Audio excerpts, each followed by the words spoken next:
big political question not being answered creates issues to do with fraud. Because somebody can say, frauds will always be there. Netherlands itself is a frauded country. But do you go there and find fraud? Of governance issues that Ndugu Rugarama just mentioned. I'm very interested to see where the issue of constitutionalism will end up in terms of the Kenyan landscape at this time. You are talking about some of the issues that have been pertinent this week on the continent and beyond. We know very well that despite the court ruling concerning deployment of Kenya police in Haiti, President Ruto is insisting that they will be deployed nevertheless. What do they want to do in Haiti? What's the... I don't know about Ndugu Ruto. Police, moreover. But he's insisting. The court says, look, the present constitution does not allow such. But Ruto, having already committed himself ahead of the constitutional order in Kenya, he committed himself in Haiti. Now he's in a mess. But we are talking about, he was talking about governance issues, also consuming other matters. Further afield, America is also in a mess. We know that Trump refuses to go away. Ndugu Rugarama here knows that the man has 91 felonies over his head and 4 criminal cases. But that has not kept his supporters from being even more zealous in their support of this particular man. This is a man, Ndugu Mututa, who's solidly on course to secure a 3rd nomination in his party for presidential elections.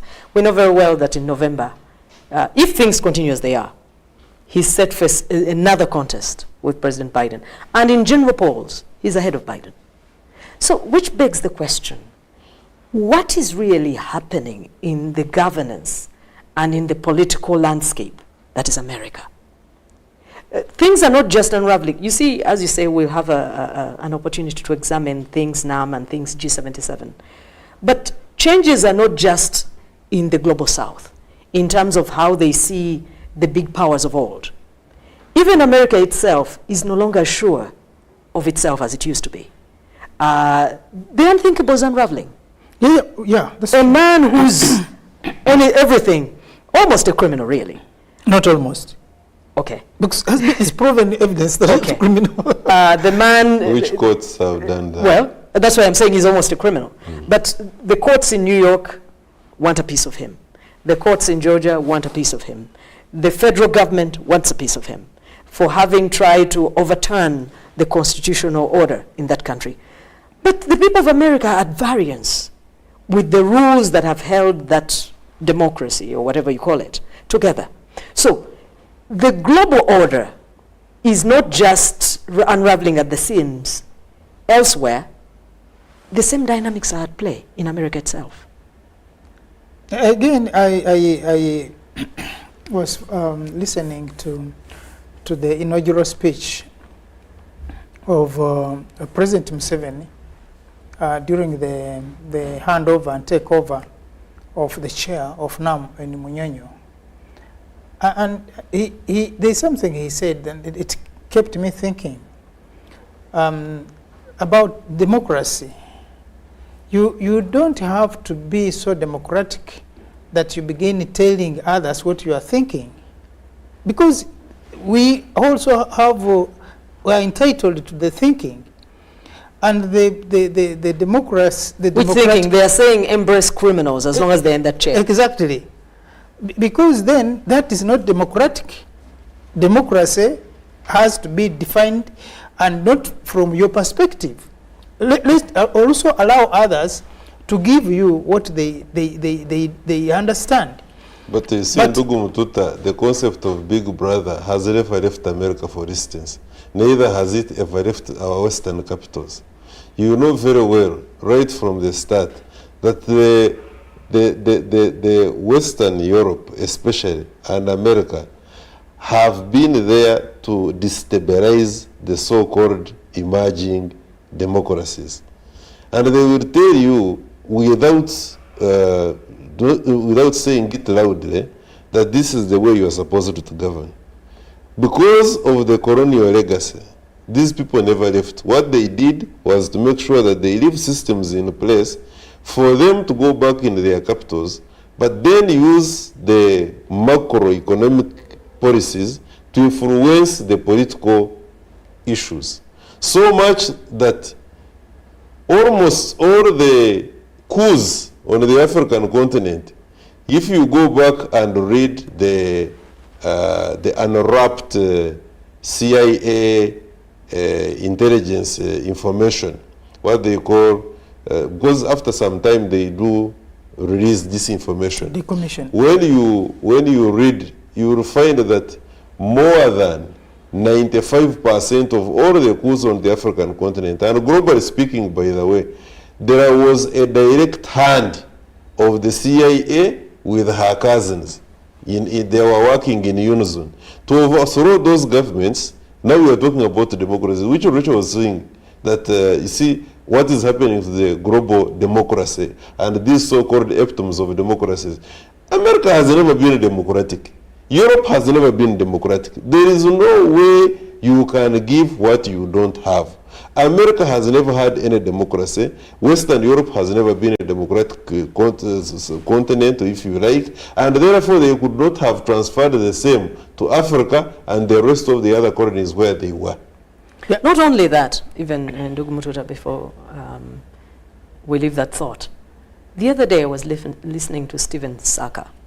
You know this man. Oh, the consultant of the BBC Hard Talk. And he was trying so hard to pin the foreign minister of South Africa. Why? The very issue you've talked about, the Palestinian cause. And he was saying, look, how hypocritical can you be to take sides in this thing where you're accusing Israel of being genocidal? And I thought to myself, and yet, according to Saka, these people are preserving their security interests. But that's what Russia said. And he said, he went on to ask the foreign minister, why didn't you take a similar position in Ukraine, Russia? And I'm thinking, Russia said they also had security issues concerning NATO coming to their back door. Which is actually true. Israel is saying they have issues with Hamas coming to their back door. There you have jumped in with both feet and everything else. So if it is hypocritical for the global south to throw its weight behind Palestine, why is it not hypocritical for the West to throw its weight behind Ukraine in issues that are exactly the same? What do you have? So this issue of actually, the president likes to talk about, lecturing to us how to think, when to think, and for how long. You see, I was listening. I was sitting across from the Secretary General of the United Nations when he was here for the G77. And I've never had a diplomat using such pointed language, especially in the case of changing the status quo when it comes to the Security Council and the issue of the Palestinian cause and a few others. He talked about a system that is out of date, out of time, out of touch, very, very pointed language. But more than that, he talked about how it is no longer justifiable to continue things as is.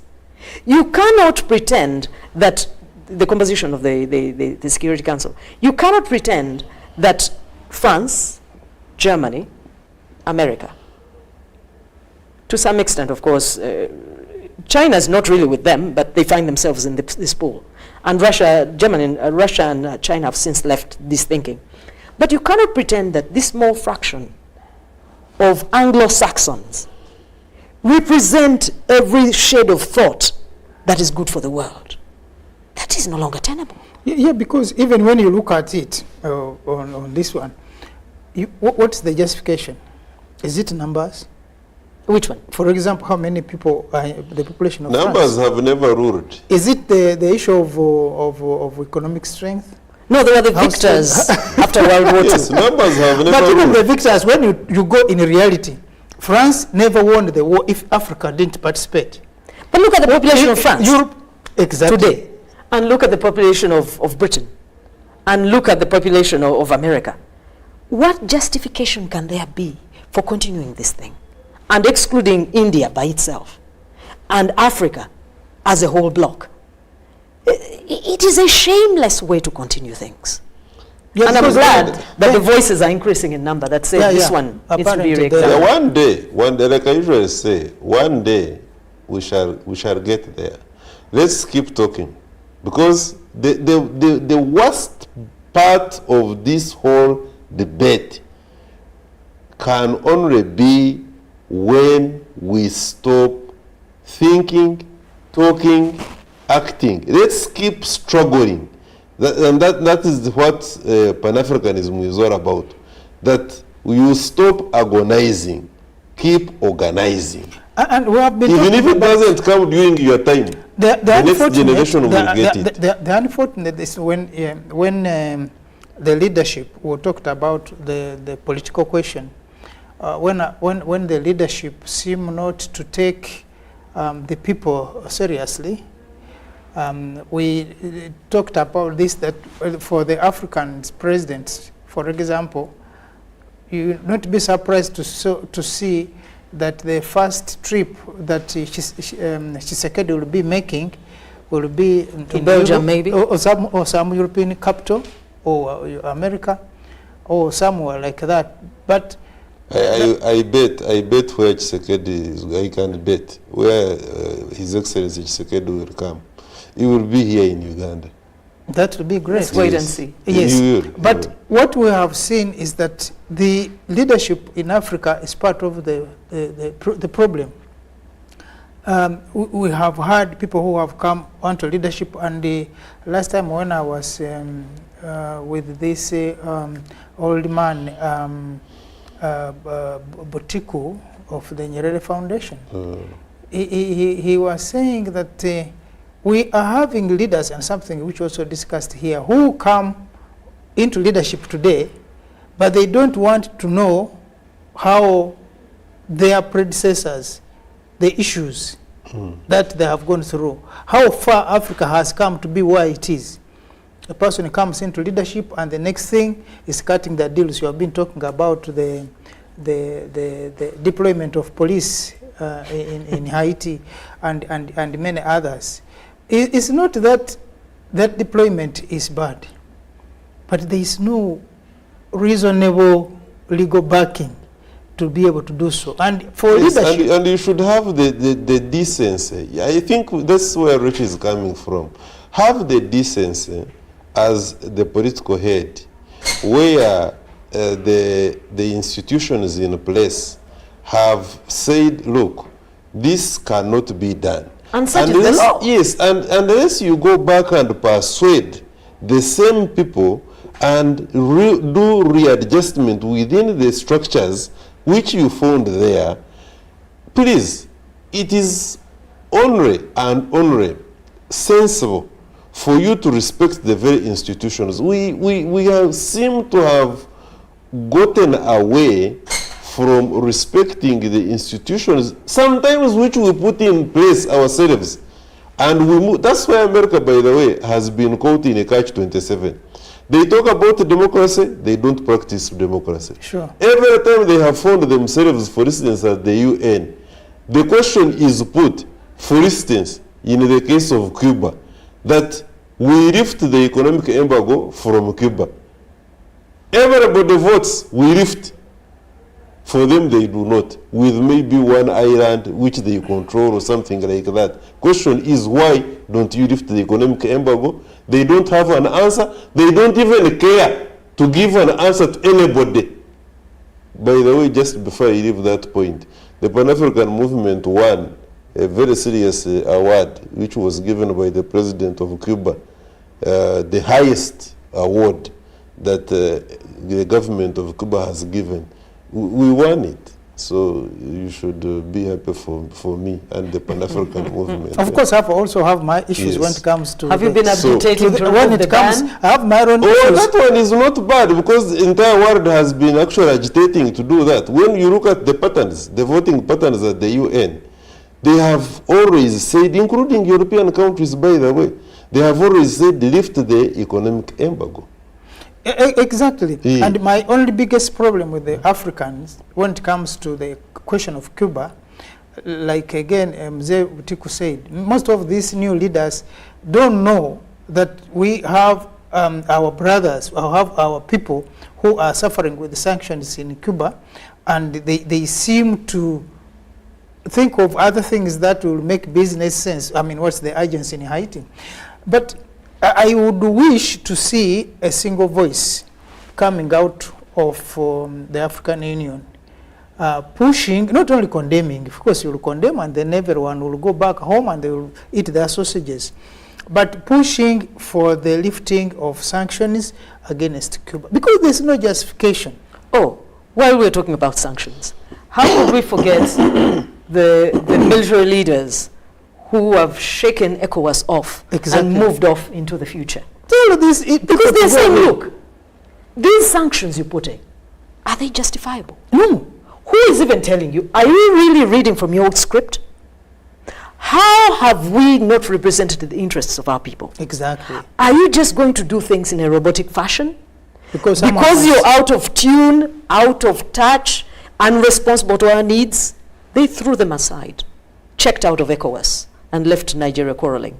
And let me tell you on top of that, if, for instance, in the case of the Sahel sub-region, the hand, because they are shifting positions, and France, in a manner of speaking, must be hitting the table, where she has been sharing with America and some other partners, because what America has done is almost to ignore the cries of France. Exactly. They have already engaged the rebellious governments, quote-unquote rebellious governments.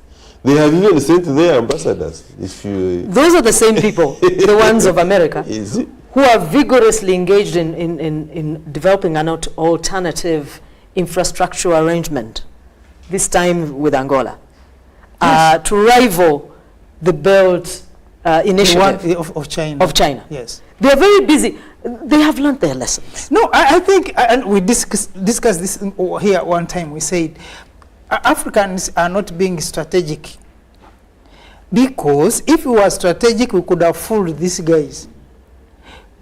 They can't survive without Africa, but Africa is still suffering from what Nduguru Garama put, the big brother syndrome. Because if we said, France, we are not working with you, you will see at night Russia coming, Turkey coming, India also, of course. So we can make use of and these guys are not organized, by the way.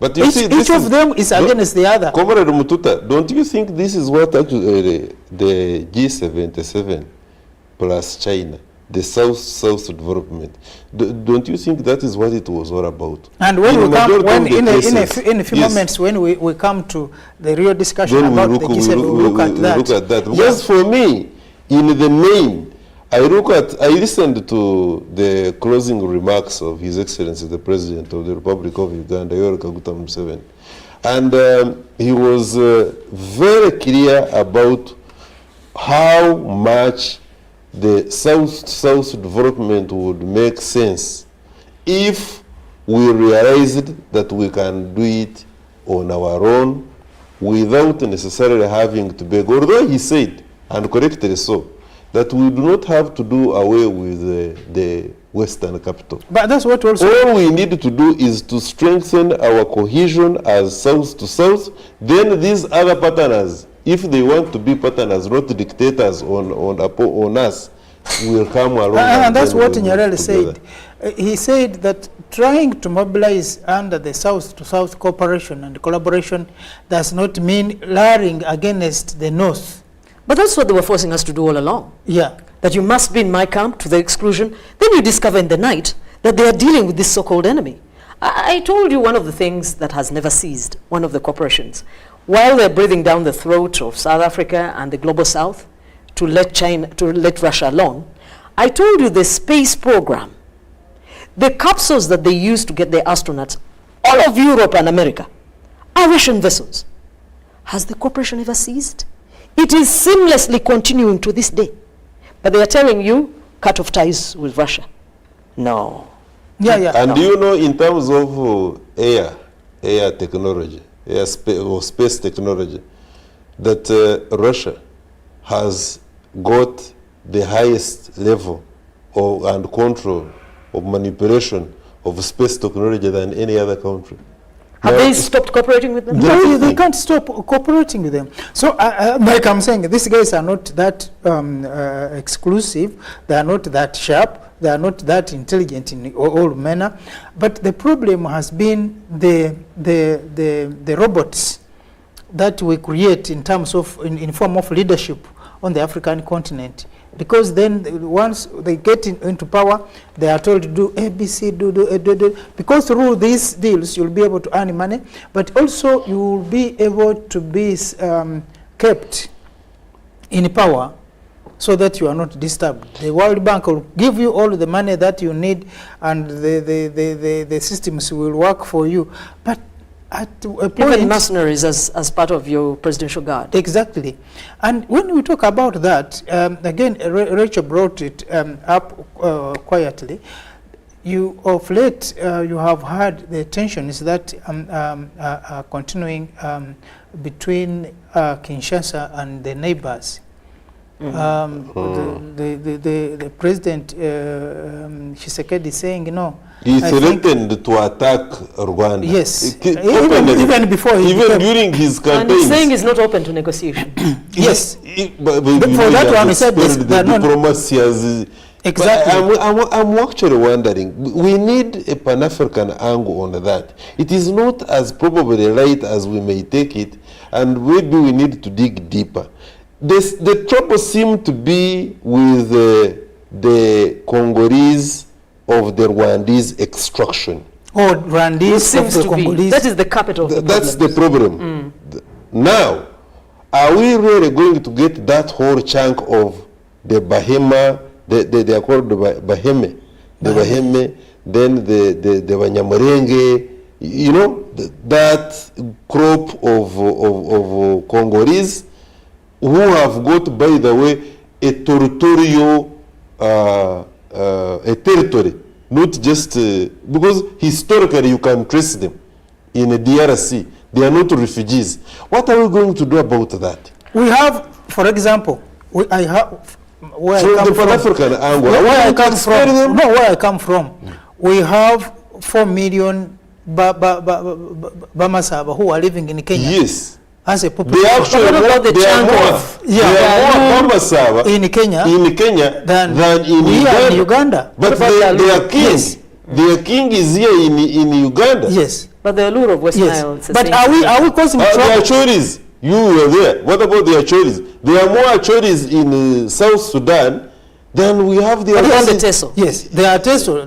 I think that's the problem is not that the population is in another country and other country. The problem is the misbehavior of those who are living in those countries. If you are Banyarwanda living in Uganda and you are peaceful Banyarwanda, and like in Uganda we have Banyarwanda also. It's a tribe. Yes, no problem. Yes. But for you, but I think, like you said, the Tshisekedi and the DRC leadership, they've been very clear. No one is talking about expelling, unlike Burundi. Yes. Burundi has been clear. Yeah. They're saying they're expelling Rwandese. Yeah, for them, they're just simply. But the Burundians and the DRC, they have not said they're interested in expelling anybody. What they say they have had enough of is weaponizing the ethnicity. Yes, the tribe. Weaponizing ethnicity. Saying because you're a Teso of Uganda. Yes. Now you have to be treated in a special way, quite different from the Alurus and the Sebeis. They're saying, okay, you have issues, but you have behaved badly. And so this bad behavior. Because, for example, as you said, there are a lot of Alurs in DRC. You're not hearing DRC quarreling with the Alur. Or Uganda because of Alur. Yes. You have not had some of them talking about, there are many Bodo communities. But it is these ones who have been behaving badly. causing all kinds of trouble. But like Ndugu Garama said, maybe there's something we need to go deeper to find out why are they behaving so. Why do they want that preferential treatment? Why? Are they being marginalized? And by who? You as a leadership, by His Excellency Tshisekedi, contrary to the previous regimes. If, for instance, Patrice Emery Lumumba was the president now, what kind of leadership would he be providing to seemingly marginalized groups? Well, I don't think, but they're even more smaller ethnicity or tribes in DRC than even the Banyamulenge. Yeah. Why the Banyamulenge? Why that particular? Anyway, I think Ndugu Mtuta. But I think we already got off time on that. Well, of course, and you also heard that President Tshisekedi also got tired and just said, no, I think the Kenyan ambassador should also go back and also... did he chase him away, or he called him for... they gave a diplomatic note to come and explain. But Ndugu Ruto was there when he was celebrating his return. I don't think there is... The ambassador? No. Ndugu Ruto was there at those celebrations, wasn't he? So what happened? Oh, here. No, DRC. I think there was a diplomatic, the diplomatic protest, not expression of the diplomat. Yeah, because they come explain. Because they suspected they hosted. They didn't suspect because the people came up and made pronouncements in the capital, in Nairobi. That what? The new group and of there was rebels, no condemnation, there was no anything from the government? From the government of Kenya. Oh, so that's why the problem is, and that's why President Tshisekedi gets annoyed and even say, I'm recalling the ambassador, I'm also recalling ambassador to the East African community. When we come back after the break, we'll be looking at this, but today we are going to focus more on the NAM, the future of NAM, and the benefits and challenges that Uganda will be having in being the chair of this for the next 3 years, but also the G77 for the next 1 year. So we'll come back, and when we come back, those are the issues we're going to be looking at. And please, shortly we'll be with you, so don't go away after this break.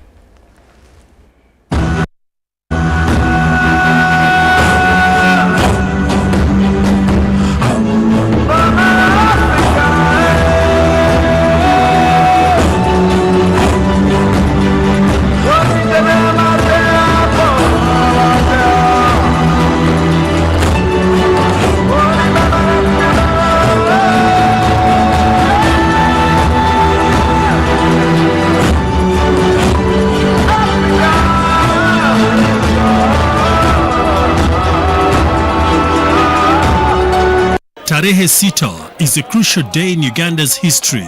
It is marked annually to remember the day when the National Resistance Army, led by Yoweri Museveni and 27 armed men, attacked Kabamba military barracks in Mubende district. The attack led to the 5-year Luwero Bush War that brought President Museveni to power on 26 January 1986. This year, the 43rd Tarehe Sita celebrations will be held under the theme celebrating the people's struggle for unity, security and peace for socio-economic transformation. The event is on Tuesday 6th February at Bugweri. Well, welcome everyone to the biggest game on the continent. And you've got to just seize those moments and enjoy them as much as you possibly can.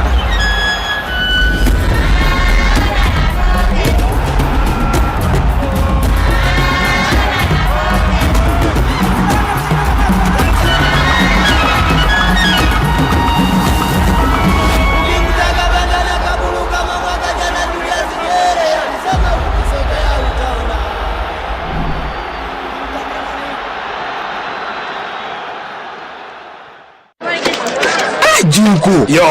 Wachiko. Check the shopping man. What's your secret? Haven't you heard of the parish development model PDM? Yes, I did, but I thought it was just a talk. No, it is real. I and a few friends together formed a circle, accessed money from the PDM, invested in a poultry project, and now things are moving. Junko, I thought I was one of your friends. You are, but you left me behind. I didn't leave you in poverty. What you do, just visit your LC2 chairperson and your parish chief, and start the process of economic transformation. Just like that. The parish development model is an initiative from the government of Uganda through the Ministry of Local Government, designed to transform all lives of Ugandans for the better. PDM, my parish, my development, my life. Amina gange ndi tubona Kiranda Amina mu company Air Web Uganda Limited ndi member. Wemba member company eno weyeida twalinga tutuli bulungi nga abakyala abe wakawaka. Abakyala abe wakawaka tuemera kuba ami baife nga bonkana abajamu nandanga twidi nti abakyala tebakozesa ki nanda. UN Women weyeida yatuteekateeka yatwegesa okulunda engege nga abakyala. Twatandika beno okudulunda n'okudirisa n'okolaki. Twafuna mu nga abakyala aba Bugiri district. Abakyala ba Bugiri district sofa tuli abakyala 14 abakola project ye Air Web. Abakyala 14 twayawula mu sectors. Mulimu abakyala ba production, abaliisa, mwaba abakyala ba validation, abongera engege omutindo bayongera ku omutindo. Twaba n'abakyala ba harvesting, aba harvestinga. Twaba n'abakyala abakola aba marketing. Sector dona diri trained. Era didi chedikola ki? Chedikola. Project eno tufunye mu nga abakyala. Government ya ifene ya Uganda njebaza. Okuja kwe kujanga batulingirira mu nga abakyala abana Uganda. Eri kujanga etrobingira ebibina bingi. We have UWeb, baleta parish development model. We have Myoga. Byona biri kwida muki mu bakyala oba mu bantu abaki aba Uganda.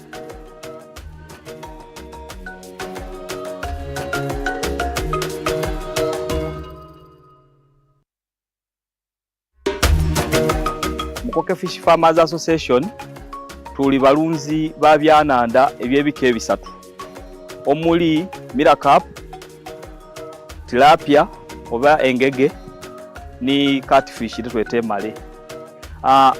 Group eno twatandika twali abantu basatu nga tulingirira obwetaavu obwebyenanda obwivwa eno okubona nti tufuna okasente akava mu maadi agali gatambula butambule nga gatubita ku wanu ng'ekirabo.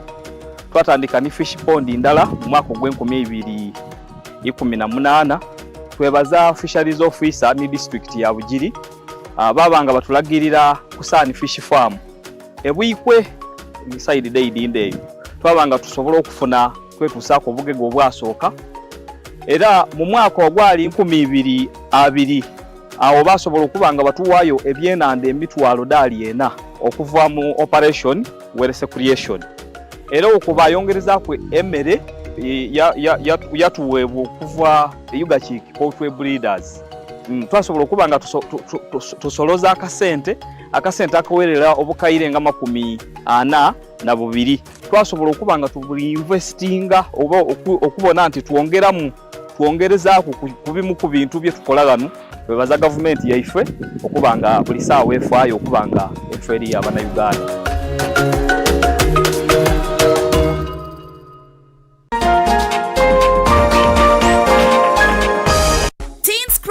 An amazing Off the Hook youth program brings you an array of fun, exciting, and educative segments you do not want to miss. From red carpet moments to proms, youth empowerment programs to youth gig vibes, and so much more, Teens Crown will get you hooked. Only on UBC TV every Saturday at 1:30 p.m. Don't miss.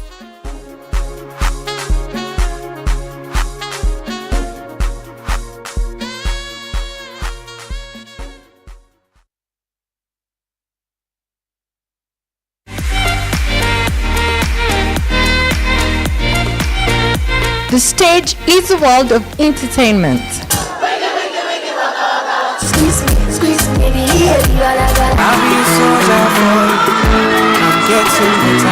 Get the latest entertainment, lifestyle, events and activities. Chats with celebrities that make headlines. It's your girl Zari, Mama Tifa. I'm in town, I'm in Uganda. It's showbiz. Join me, Mary. I intend to connect you to a lot of fun. Cause I know you want it, you love it, you enjoy it. All on Powerful Level Magazine, reloaded for you right here on UBC. Don't miss out every Saturday, 12 p.m.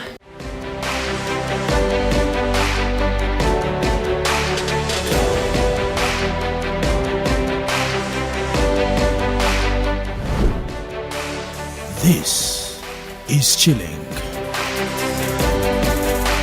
Don't miss a brand new season of Chilling on UBC TV.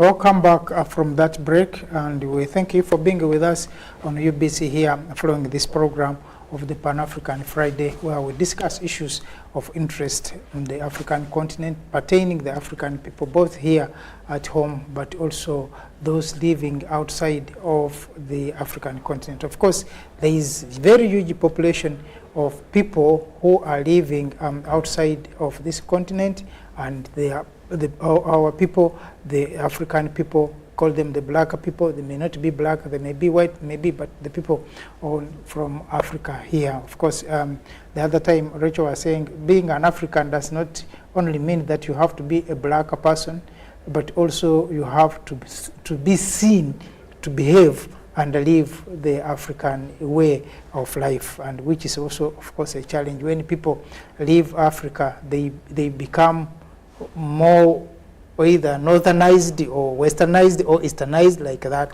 or whichever direction that they take. But we are here basically as the people of Africa, and Africa will always remain the Africa and the home to humanity. We are now looking at the issue of NAM. Uganda is now chairing this organization for the next 3 or so years, because sometimes we have seen it going beyond 3 years, sometimes 3 years, because of due to COVID, we saw the changes that came with that. Maybe we could have hosted it 2 years now behind, but when COVID came in, a lot of adjustments had to be made so that people can meet in an environment which is conducive, and Uganda provided exactly that. So I will begin with Nduguru Garama. For the next 3 years of NAM and the next 1 year of the G7, the 7 plus, the group 77 plus China now, if you listen to President Museveni in his speech, and of course those are some of the things that we discussed here, issues of investment, issues of trade, issues of cooperation within the NAM countries. If this is undertaken, if these issues are undertaken, then NAM does not have to rely on the North at all. Nduguru Garama. What is happening is that probably it would do a little bit of good to share with our viewers what this non-aligned movement is all about. And briefly, because this is almost an exhausted subject, right from when we were preparing to host, when we were hosting, and immediately after we had hosted. And like we observed from the start of this show, that we are just about 2 weeks late.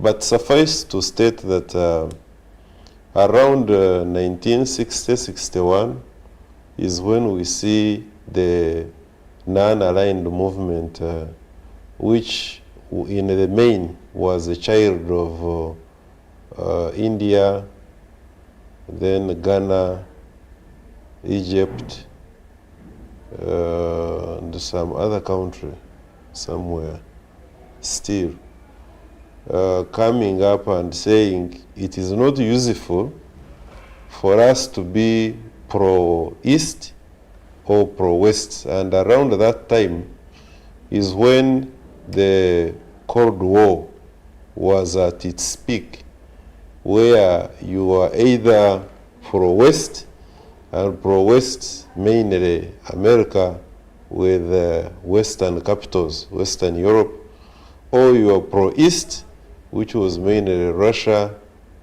China, with the entire bloc, which was professing socialism, and the other one professing capitalism.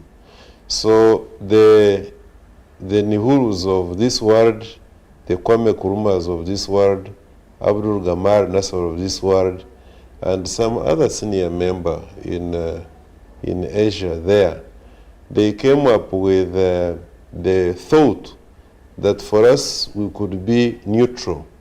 Let's have our independent way of looking at issues and developing our people. And that is how the non-aligned movement came about, with principles such as to respect each other, not to interfere in each other's private affairs, not to arrogantly project power, and among others.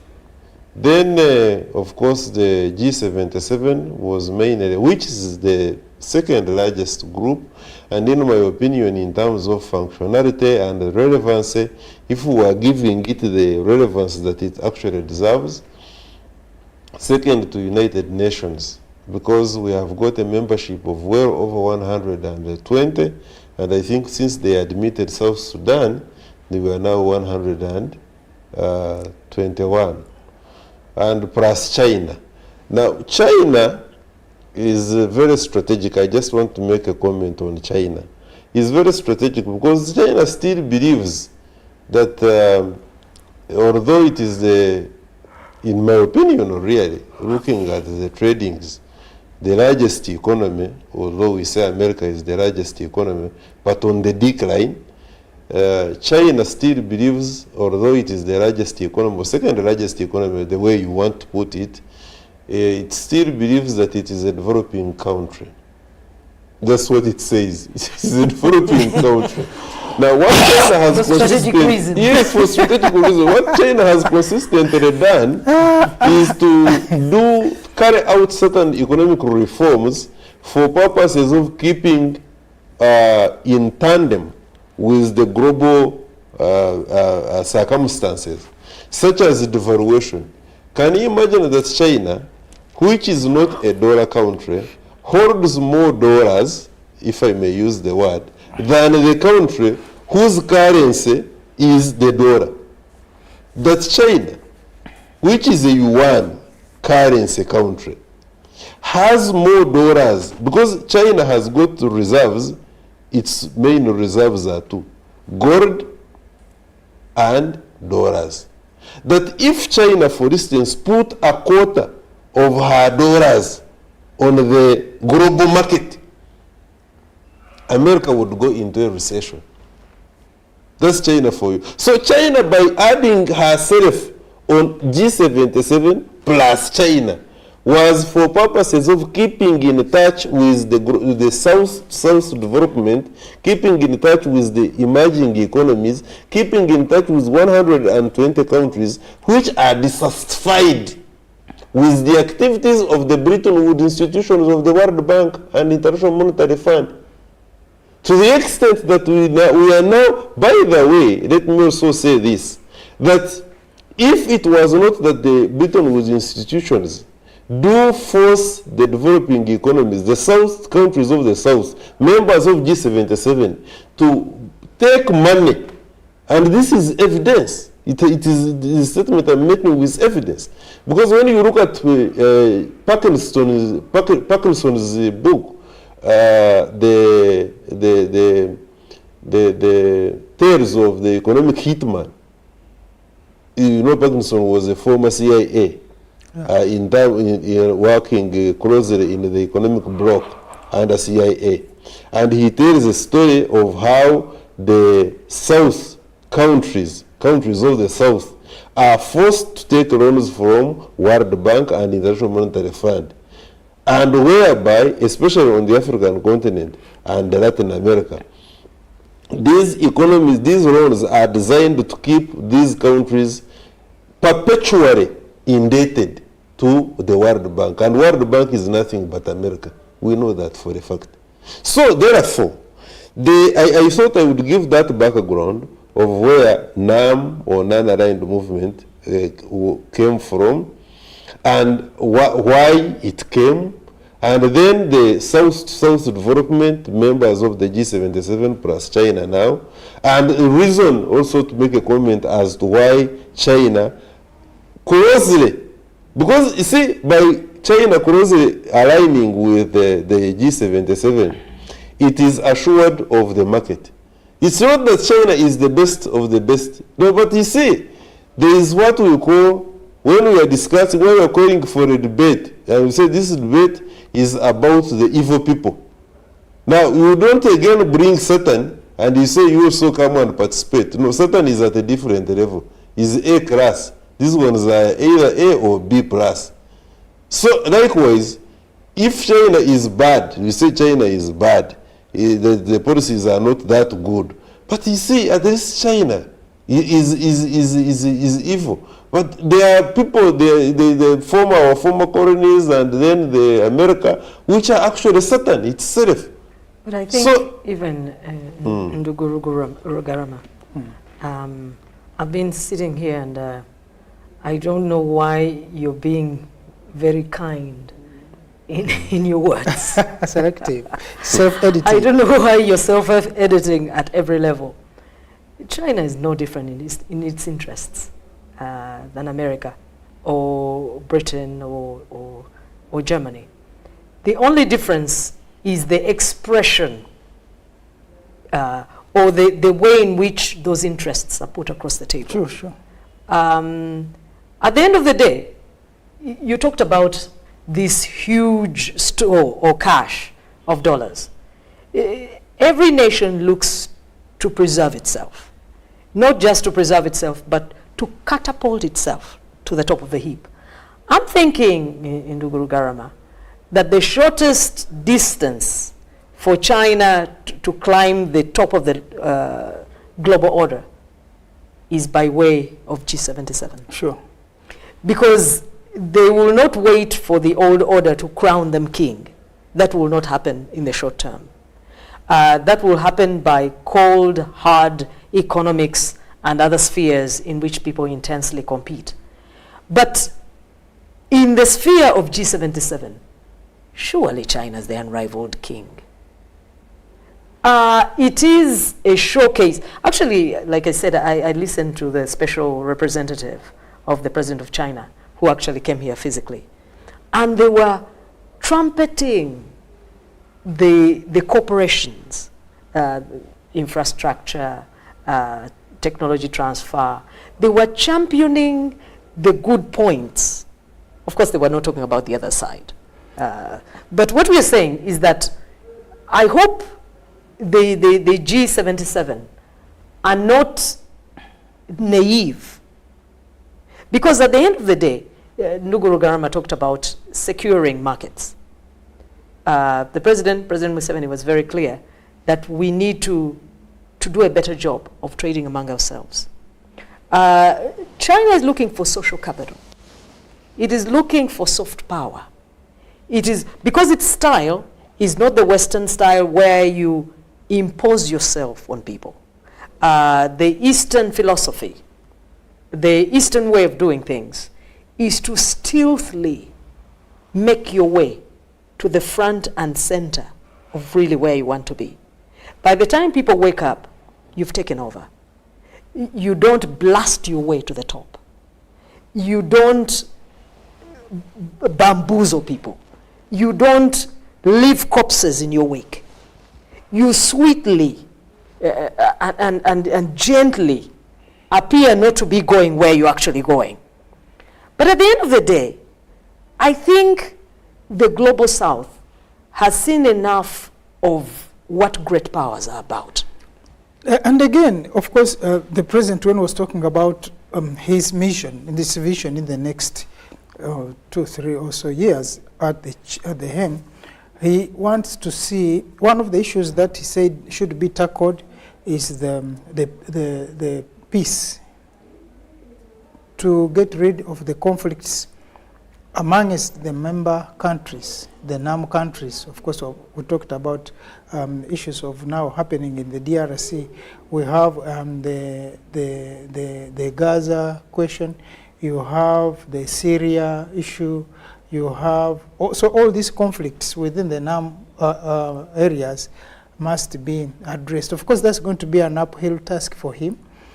And also issues of trade, that there must be credible trade within the not one-sided trade. Yes, not one-sided trade. Like, and the problem which Lugaram also mentioned, challenge that will face his chairmanship is the issue of the market, the demand and supply, and the infrastructure that will facilitate that. If you have and the ICT divide, the technology, how will that be facilitated? And of course, the other issue he was talking about was the investment. In fact, at one point he gave the example, the financial system. Yes, the example of MTN, because MTN is an African company and has invested heavily in Africa. And that is important. So if you can have... Is MTN African? Is South Africa? Yes. But who are the people in MTN from South Africa? Well, Africans? May not be Africans, but it's not of your shade or color. African. You see, it's interesting because often we have discussed here who an African is. And but like of course, it was being said during apartheid. No, but even then on that one, before I cut you short, yes, the president was talking about Sudir. Yes, Sudir. Is he an African? Yes. Okay. Does he accept that he's an Indian anyway? But what is your Indian descent? And even if you put him there, of course, but you cannot be cooked out of being an Indian. Yes. But descent. At the end of it is not who is who, but who is doing what, especially on the African continent. Now let's take it that he's actually African. And he's not, but he's doing. No, he's African descent. I think he is. I think he is. Yes. He may disagree, of course, for convenience's sake. Depending on what he wants to get from wherever he wants to get it from. And I think this is our dilemma. Our problem is that even what does not belong to us as Africans, simply because it has been done on our continent, we want to own it. But of what impact is such a company? And this, I think, is the trouble with Marema, the EFF political party. He says we need not to be told that this is ours. If it is ours, it reflects. We should be able to see it in our lives. Is it transforming our lives? If we say the mines are ours, to what extent? And I think you're very right in that one. In fact, that whereas MTN in many respects can be considered an African company, but we want to see this expression. For example, if you make the bulk of your money in this country, do you leave us better off? It is un-African to take everything, leaving your host bare-handed. So if if some of these companies originate in Senegal and in Tanzania, we want to see the Pan-African bent. In other words, we want to see the advantage of having a company that is out of Nigeria as opposed to one that is out of Venezuela. What is the difference? Why should I deal with you as opposed to a Venezuelan? If the Venezuelan can build me some schools and give me a few hospitals there, why would I deal with you? In other words, it shouldn't be, it's just like one of the things you like to say in Ndugu Mututa, the emancipation of women, this cause. Yeah. It should not just be a question of throwing it whenever and however. It should also come to a case of saying, whereas we need the gender parity, should it be just any woman? Even one who doesn't have the skills, just because she's a woman? Just fill the position. Yeah. So these companies that say they are of NAM origin, or they are of G77 origin, we're talking about trade and finance here. Yes, and investment. How good are they to us? We know people who come, well, they should be our brothers. Then they pay our children peanuts. Is that the NAM spirit? Is that what we call the... In other words, I should not scrutinize your behavior because you're not a white man? Yeah, but now, again, I agree with you on that whatever happens within the South to South, within South-South cooperation, one of the issues that the benefits should be able to outweigh there would be benefits from some other company coming out of the North. And then this divide between the North and the South, most of what you would want, the President was talking about food, for example. We're talking about minerals that are powering the world. We're talking about all the wealth of the world that you are talking about is in the South. The best oil, for the record, the best oil ever discovered on planet Earth is in Venezuela. Yeah. Will they let it flow? Let me tell you that the trouble Venezuela is having right now is because of her oil. During the time of Trump and Pompeo, the multinationals, the American multinationals, were the ones directly exploiting that oil. What happened? Maduro realized that this was not a fair deal for her people. But Chavez before him. Even that was the strategy, that was the policy, that only American multinationals were in direct control of Venezuelan oil. Like the French experiment in West Africa. In West Africa. So what happens is that now when he says, no, enough is enough, I'm inviting China, I'm inviting Russia, let's have fair competition, and whoever gives me a better deal, we'll go with that, because that's what is going to solve the problems of the people of Venezuela. The life in Caracas was very beautiful. You needed to go there. But now go there now. It is a shadow of its former self. Now, they reached the extent of bringing an opposition member to become the president. You remember that attempt? I know, yeah. They went ahead to go into the army to make sure that they cause a coup. A coup. What happened? Our brothers from Cuba, they said no. They came and reorganized the Venezuelan army to resist the intrusion. What happened? Trump and Pompeo enhanced the economic embargo, which had been a little bit done away with by Barack Obama's administration, because they knew where the support was coming from. The point I'm making is that I'm glad that now we have got the Venezuelan embassy here. We didn't ever use it to have it. Yeah, should be I know. You go all the way to Nairobi to get assistance. By God's grace, I'm having a meeting with the ambassador this evening. This is what we shall be sharing. So the point I'm making is that South-South cooperation is extremely very important. Why do I say so?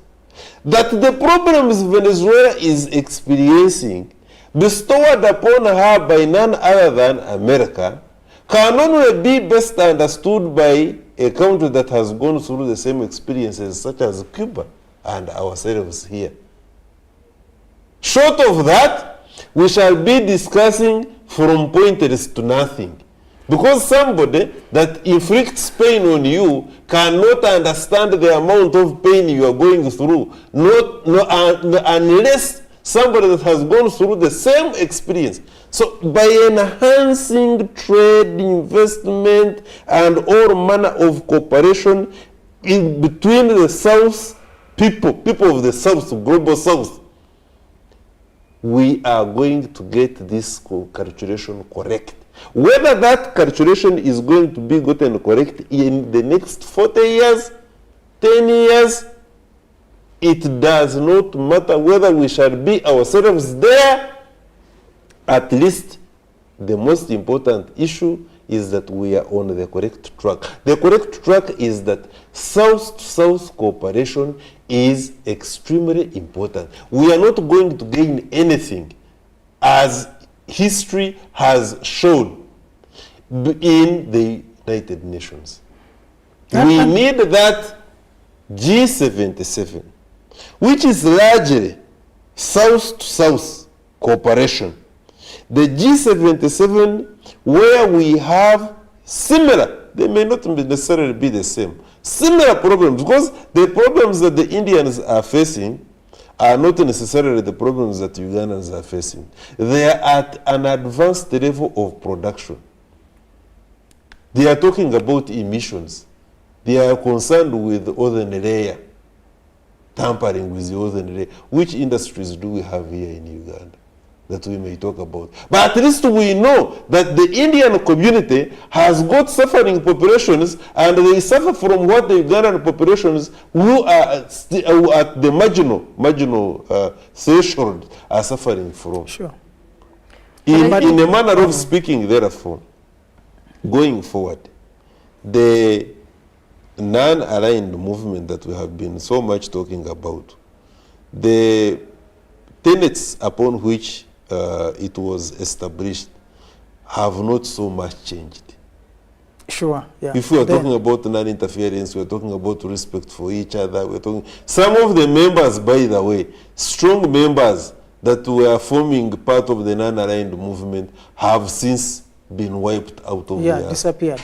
You see, if we are talking about South cooperation, this is the way to go now. Because we have seen that for so many years, we have not been having any meaningful trade with the capitals of the West. We have realized that, for instance, America does not believe in fair trade. Yeah, one day, they are scraping away AGOA. At the stroke of a pen, that, you know, striking that this one should go away. We are no longer trading with you. And this is not the rules of global trade. Sure. You are saying something, Rachel. I think one of the things that came out most pointedly following NAM and the G77 meetings was that there is finally an understanding that the interests of these two groups are one and the same. Because if you see the theme of NAM, it was talking about greater cooperation for shared prosperity. And then this other one of G77 was talking about leaving no one behind. Any time that you have greater prosperity, you include more and more people in sharing the pie. But also, more than that, they clearly identified the ways by which, G77 in particular, the ways by which they need to attain the status they are aspiring to. They talked of the need to boost tax cooperation, for example. One of the things that plague this part of the world are the low tax to GDP ratios. We know that in many parts of the world where meaningful progress has been made in terms of welfare, the ratio is quite a bit higher. Yeah, sure. They were talking about combating illicit financial flows. There is a colossal loss of resources in an illegal fashion in this part of the world. So, and yet the transnational nature of these transactions means that there has to be a greater move to work together on these issues. They talked about the ICT divide. You can no longer talk about sitting at the table with the big boys. When you basically are analog, Cuba in particular, which was represented at the meeting by the Vice President, Mr. Alvarez, I believe that's his name. Mesa, yeah. Yes. And he was touting the credentials of Cuba, the aggressive push to broaden their footprint in terms of ICT and other digital innovations, and invited others to join. Of course, they talked about the issue of climate, the issue of massive losses of biodiversity across the board. So they recognize, not to talk about the financial system, he talked about the Brentwood institutions. Everyone in that group is of the thinking that no one can prosper with the slavery imposed upon the global south by these institutions. Their atrocious interest rates imposed on people they call poor. So you say, if I'm poor, why are you taxing me for being poor? Exactly. They talked about the need to harvest the youth dividend, they call it. But more than that, as they emerge from this G77, they're already looking forward to what they call the Conference of the Future, where they hope to galvanize, where they hope to maximize these synergies and talk about exactly how to weaponize the priorities that they have going into the future. I was particularly encouraged by the position taken by the Secretary General, Mr. Antonio Guterres. I don't remember a Secretary General who has thrown his lot, body and soul, behind the cause of the global south. And yet he's a European. So that even when we had the coffee. I don't remember him coming guns blazing. Your color, but he was whiter than white on the inside. But he was not yours. This was so I don't remember Kofi Annan coming out guns blazing in support of any really distinctively southern issue. Sure, yeah. But Guterres is not shy about pointing his finger in the face of... Wait a minute. Where does Guterres come from? I thought that was... I believe he's from Portugal. Oh, yeah. That's Portugal. I believe he is. But he's a Western European. And you would think he would be sympathetic to the antiques of his brothers. But no. He had was only Ban Ki-moon from South Korea. South Korea, okay. But I was taken aback by the secretary, by the president of the General Assembly. This man was timid. This man was shy about making the pronouncements that must come out of the UN at this time. He began by saying the UN is not the problem. Can you imagine that? UN is never a problem. Of course it is a problem. And the Secretary General was like, look, the formation that is the UN today is a massive problem. But we talked about this. Where did this guy come from? Who is the president? This man is from the Caribbean. Exactly. And he looks like you and me. He's an African. But there was nothing there that supported our cause. And I'm thinking the good thing it's 1 year and then he'll be gone. And I'm thinking his presidency will be perfectly forgettable. But why do we have men and women who look like us, but they are not with us? Ideology. The president put it that the ideological disorientation. So and we are not short of that. It is not enough to have someone. And that is not what you are looking at, Rachel, not to cut you short, is the problem that Africa has. We are having men and women on this continent in positions of leadership. And we are not only talking about political leadership. We have men and women who in the WHO? Yes. In the World Trade Organization? In the World Trade Organization. But there is no... Even the World Bank we are talking about, even the institution of... we have our own people, our own children who are in those who are shy that is to where, project our ideals. we have a very big problem. Exactly. The white man will no longer directly have to fight his enemies. No. He has ably recruited through his institutions our fellow lookalikes who are going to do his bidding. And by the time you get rid of your own brother, you yourself will also be gone. We have a bigger task at hand of redeeming not just redeeming our kind from this mental slavery. But even even before you go very far, you remember the opening when President Museveni opened the NAM. You remember the pointed words. I don't know that anyone else in that found the courage to address evil as it really should be addressed. The only one who found the courage and is unashamed until today is President Museveni. So that makes it a lonely fight. And that's the unfortunate part on the global stage. I did not hear anybody echoing the evil structure, that the evil structure that is the global order must be addressed with similar fire. I think the only person I heard again who came closer to that was during the plenary was either the foreign minister from the Caribbean, I don't know, Venezuela, one of those countries. She was also very vibrant. So we no longer have the Robert Mugabe's of this world. Not really. It is a lonely fight. Yes. President Museveni is the only one left who can say, white man, you're wrong, you're out of order. That's the unfortunate. Sad. And you know, when you again, like I told you, I was having a lot of time with the Mzee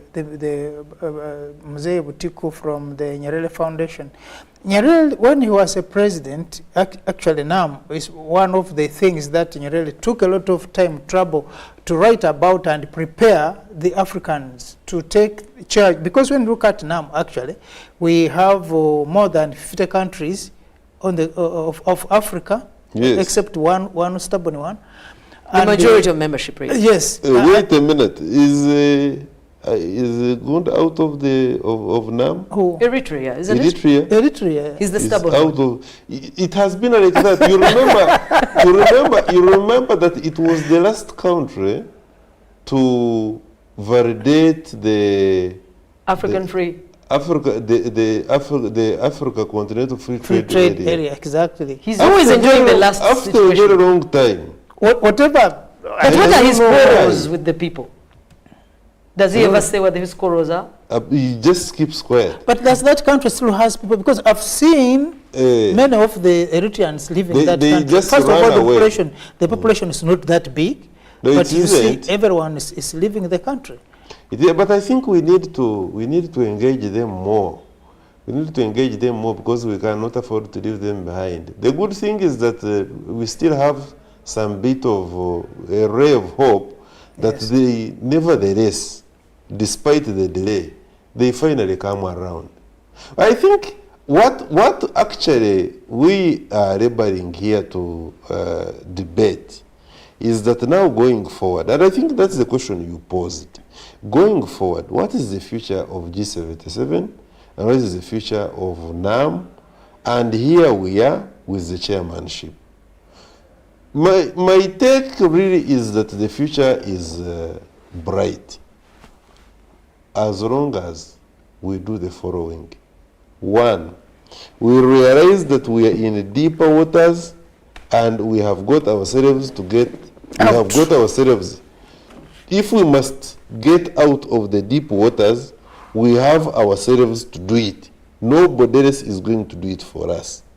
Two, to realize that our greatest enemy, especially on the African continent and the bits and parts of Latin America, has been Europe and America, because they participated in physically enslaving us. On the African continent particularly, they participated in slave trade, in cahoots with the Arab partners, and that They have never abandoned their agenda of making sure that we are enslaved on our own continent, with the mission of now turning us into vessels to transport the raw materials. 3, that the trends have changed. The way of capturing us and holding their grip firmly on us and stealing our resources is now more sophisticated than it was when we were under direct colonialism, or physical direct colonialism. And 5, that we have got to we have got to liberate our, if we must fight this fight of emphasizing the global South-South cooperation and development, if we must find relevance and make sure that this body called G77 is very relevant, we have got to have mental freeing, that we must free our mind from mental slavery. We must think outside the box. We must debunk some of, if not all, of the information that we have been given. In order, we must educate ourselves so much that we learn what we have been purposed or programmed to learn. Yes. That is the only way we are going to do away with what has held us for a very long time and kept us behind. And we can only make use of the chair, like the president has put, if we definitely have to galvanize the support of the cooperation in terms of trade, in terms of investment, in terms of technology, in terms of infrastructure. Because part of the problem that we are having within the NAM, the Global South, okay, beginning with Africa, and we are saying here that Africa has the biggest population in NAM, in the Global South. Because even when you look at the countries that outside of Africa, those in the Caribbean and the Americas, most of them actually of the black population, the Haitis and others. But you realize that communication alone on the African, technology alone in the African continent. Last time we were talking about when President Ruto, out of desperation, had to look for GMO foods from America to feed the Kenyans, when still there was enough rice in Tanzania and there was enough maize in Uganda, and there was it's a shame. They are actually stopping our food that under the claim that it has got a lot of aflatoxins, when we know that the African cereals aflatoxic levels are even less than 10%. Yeah. And that is acceptable. Yeah, so some of the issues that now need to be addressed are this issue of working together. How can we work together for a greater benefit? Not for free, but we work together for greater benefit, that we are making money in our collaboration. And of course, the president was talking about if we can have Africa, I mean, the Global South, with the investment and with the money making, because if we in partnership that does not have benefits cannot stand. But like you are saying, the issues that were raised at the formation of NAM are still the same issues we are talking today, a number of years later on. The President Nyerere was talking of the Southern Commission, and of course I think that was supposed to act as a secretariat that would then coordinate. And I think that's what also President Museveni is pushing, that we need to have structures that can spearhead the Global South movement, because we have been having this lose relationship, come, meet, talk, and go. But I think it is now time to put structures in place that when people have gone, when the heads of state have gone, people are going to remain relevant on the topics to make sure that the next meeting comes up when we have a few things.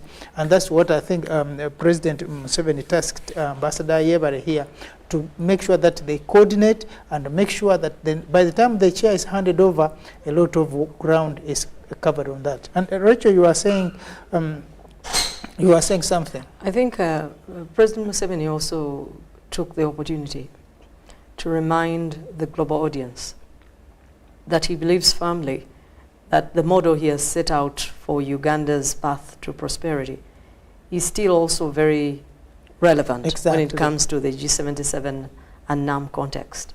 Of course, he talked about the need to use industry, commercial agriculture, services, and ICT. Yes. But I think also, Ndugu Mututa, we need to be reminded that this was the third South-to-South summit. The very initial one was held in Cuba in 2000, Cuba they call it, in 2000, followed by one in Doha, Qatar, in 2005. And then this one almost 20 years later. And by the way, now that you are talking about it, there was also a campaign to frustrate the Kampala summit by telling some people not to come.